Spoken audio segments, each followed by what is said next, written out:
Welcome, welcome. This is Kathy of kathysright.com. One of the many riveting speeches given at the RNC was given by Madison Cawthorn. He's a Republican nominee for North Carolina's 11th Congressional District. And he spoke on the third night of the Republican National Convention. Madison Cawthorn said some really inspirational things. He talked about those who felt forgotten or who felt invisible in society's eyes. But what struck me the most was towards the end of his speech, where he stood up with the aid of two friends from his wheelchair. And when he stood up, and the backdrop of that was the American flag, I got chills. I thought I'm like, yes, Lord. Finally, somebody is standing for the flag and not kneeling in solidarity to a Marxist terrorist organization called BLM. It should be called BM, actually. The Republican National Convention was, in a word, it wasn't chock full of a bunch of famous people, movie stars, the likes of which, we didn't have a Robert De Niro on our side because, basically I used to like Robert De Niro. I watched all of his movies. I really liked him until he opened his mouth and what came out was just so vulgar and absurd. I don't like him anymore. It's changed the way I look at Goodfellas forever. What we saw at our convention was patriotism. People who loved their country, who love their country.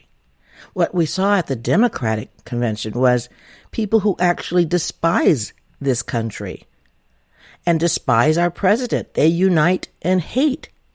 We united in love. Love for country, love for our fellow man, love for those who are marginalized. For instance, newborns, unborns, and the elderly. We love our fellow Americans, and that's why we vote the way we do. But I don't think they're going to show up at the polls. I really don't. I don't think the Democrats are going to show up at the polls because who's going to get off of their sofa and go vote just because you hate Trump so much? Because they've given us nothing about Biden or Kamala Harris to love. I mean, what's to like there?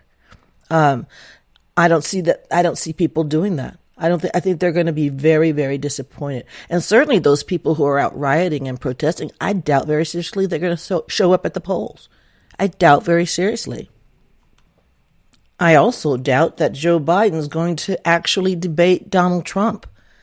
It will be a total beatdown. It will look like elder abuse. And he doesn't have the mentality to do it. I mean, what are they going to do? Prop him up, give him tons of coffee and Prevagen? He can't do it. He's incapable. He can't even answer the phone. I'd lay money that he's going to mysteriously contract the disease, the corona China virus. I'm sure of it. Something like that's going to happen at the last minute. And then right before the election, he will have miraculously recovered, right? So that's where they're going. There is no way that man is capable of a decent debate. It's just no way. And if they do debate by any stretch of the imagination, it will be Trump who has to literally look at him with compassionate eyes like, you poor, pathetic man. That's going to be sad. It's going to be very sad for Joe. All Trump would have to do would be to bring up China, because Trump was right about China all along. China and the $1 billion deal made with Joe's son, Hunter. Where on earth is Hunter Biden? Does anyone know? Anyone? Joe Biden has come out of his bunker over the last 3 months 3 times. More lately than before, but 3 times. And each time was a disaster. A disaster. It was a mess. And they don't want him to come out because they know that the more people see him, the more people will know how frail he is mentally. Biden has said that he will shut down this country if a scientist tells him to. Shut us all down completely if a scientist says so. Biden has now said that he's in favor of the Green New Deal. You know, the one with the farting cows? The Green New Deal would cost America a fortune, let alone it would fail. We're not going to let it happen. We're not going to let Joe win because we just can't let that happen. He's already told us he's going to raise our taxes. He says that almost every speech. We're going to raise your taxes. Who says that and thinks they're going to get elected? Joe Biden is fading fast. Do you notice the last time he was out running for things, he was always challenging people to, do push-ups or sit-ups or whatever, or he's going to take them to the back of the barn and duke it out with them. He hasn't made those challenges lately. He hasn't. There's a reason for that. Here's the real clincher. Joe's famous for plagiarizing.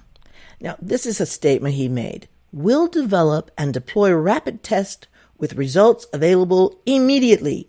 We'll make the medical supplies and protective equipment our country needs, and we'll make them here in America. So we will never again be at the mercy of China and other foreign countries in order to protect our own people, end quote. He said that. Well, you know who said it first, Joe? Trump, President Trump. So, Joe, please, you don't try to take more credit for something that you didn't even think of. If the debates were to go on, how would they be able to not talk about China? How would they not be able to bring that up? Depending, if they do the debate at ABC News or CBS or NBC or any of those, they will avoid the topic of China. But all Trump would have to do would pivot. You just pivot to China. No matter what they bring up, pivot. You don't have to say exactly what they want you to say when they're asked a question during a debate. You can always pivot. And all he has to do is pivot to China and bring up the Ukraine and bring up Hunter. That's all Trump has to do. Because that's the way. I mean, you don't go in for the kill until later in the debate. But yeah, that's where I'd take it if I were Trump. This is why Nancy Pelosi wants Biden to bow out of the debates. She said, I wouldn't dignify Trump by debating him. No, lady, we see you coming. You're not fooling anyone. You're scared. If Joe goes and debates Trump, he's dead in the water. So at this point, I'm really just hoping for a debate because I love debate and I love a good beatdown, and Trump will give him that. So, I don't know. Cross your fingers. We'll see. Enough about crazy Joe. So, Michelle Obama said something during their national convention that was a little bit alarming. She said, if you think things cannot possibly get worse, trust me, they can, and they will if we don't make a change in this election. If we have any hope of ending this chaos, we have got to vote for Joe Biden like our lives depend on it. End quote, Michelle Obama. Doesn't that sound like a threat? It sounds like a threat to me. Like, unless we vote in a Democrat into the office of presidency, then apparently the rioting and the looting will continue. This will be the most important election of our lifetime. It'll be about America or socialist government, because those are the people pulling the strings on the Biden campaign. Socialist. I know so. You know so. And we know how important this is. We will not rest on our laurels. We will not sit on our hands. We will vote like our lives depended on it, Michelle. So finally, after more than 90 days of rioting and looting in Portland, Oregon, finally, Biden and Kamala, I don't know how you pronounce it, but Kamala, whatever, finally they're acting as though this is a bad thing, all the violence. No, in fact, before Kamala changed her tune, she said that this will continue and should continue. And I think that they're holding us hostage. They're holding America hostage. This feels like extortion. This feels like the mafia. The mafia does stuff like this. A mob makes threats. I can't guarantee your safety, but if you want safety, you got to do what we say. Vote for Joe. That's extortion, pure and simple. But after 90 days is the first time he comes out and says, I forget if he said, I condemn it or I disavow it. I forget whatever the going word is of the week. But only now, after 90 days. And we know why. The reason why is because it's from their side. But they're trying to make it all about Trump now. They're trying to switch it around as though we were stupid or something. They're switching it around. Oh, yeah, this is Trump's America. That's what they're trying to do. They want to make it Trump's fault. Well, then, how is this Trump's fault that leftists are pissed off and they're destroying businesses, homes, putting people in danger, shooting people? How is that? How does that work in Democrat-run cities and Democrat-run states? They do nothing. They tell their police officers to stand down. How many of us have seen young people yelling in the faces of cops, black or white cops? And they're yelling in their face. It is so uncivilized. It is so uncivilized. So Joe Biden says he wants to reappropriate funds with the police departments. Reappropriate. That's code for defund. Yeah, that makes all kinds of sense. You have rioting, looting. This is a time we need more police officers, not less.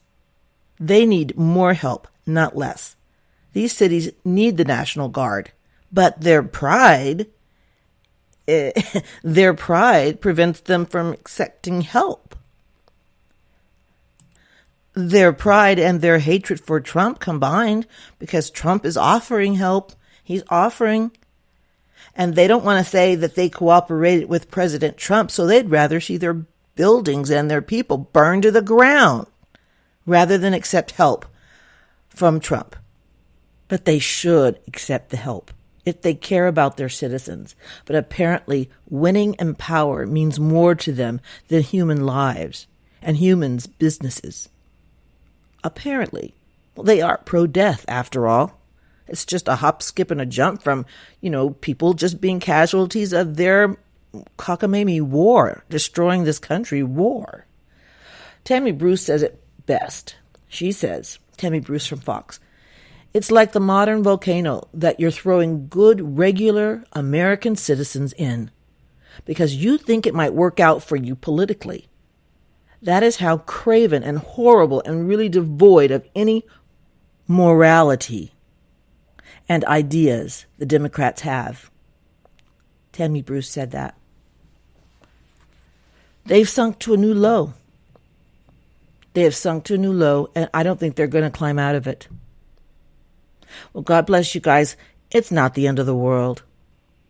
Although I really do wish Jesus would come back now. I'm thinking every day when it gets worse, I'm like, okay, Jesus, what's it going to take? But have faith. Have faith. Pray on. That's all we can do at this point as citizens. We're very limited as to what we can actually do physically to help this problem, especially those of us who live far out or are older. But I hope there aren't too many people that are so misinformed that they actually believe what Joe Biden had to say in his speech, because it was all lie. It was all one big lie or just a series of lies. He's very good at it. Sometimes when I watch Democrats speak on TV, when I watch the left pundits on CNN, I think, how do they do that without laughing? I mean, how do they keep a straight face and say some of the nonsense that they say? All of it's nonsense. It's propaganda. It's not news. It hasn't been news for years. But when Trump is done serving 2024, I predict CNN will go out of business because they won't have a damn thing to talk about. Really, they won't. They'll go out of business. So that will be the silver lining of the end of Trump's presidency. It'll put a lot of them under. They have nothing else to talk about. They've lost the ability to write their own stories because they all read pretty much the exact same stories, the same phrases, the same sentences, the same words. It's like they get a memo from Soros or somebody, and everybody falls in line. They say the exact same thing on CNN as they say it on MSNBC, as they even say on PBS, public. That's pathetic. They don't write news. They aren't journalists. They are talking, bobbling heads. And that's what they do. And Joe is one of them, even though he is a politician. He's just the bigger bobbling head. Of course, we need to pray unceasingly, as Jesus said. And don't stop praying. Pray until stuff happens, the good stuff. There's a lot of good stuff that's still happening. We're just not seeing it on the television. There are good people. There are a lot of hardworking people. They're building like crazy where I live. So obviously the banks have a lot of faith in our future. We're going to be okay. There's a lot more of us than there are of them. We're just not as loud and obnoxious. So fear not, Americans. Fear not. God bless you. This is Kathy of kathysright.com. Make sure you subscribe.